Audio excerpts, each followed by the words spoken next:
पृथ्वीवरील खंड खंड म्हणजे काय?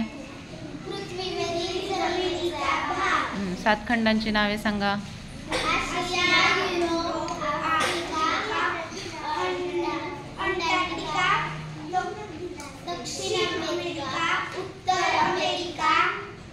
ऑस्ट्रेलिया.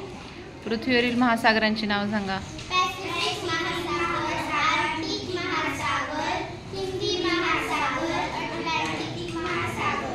सूर्याला सर्वात जवळचा ग्रह कोणता? सर्वात मोठा, सर्वात तेजस्वी ग्रह आणि कडी असलेला ग्रह. Very good.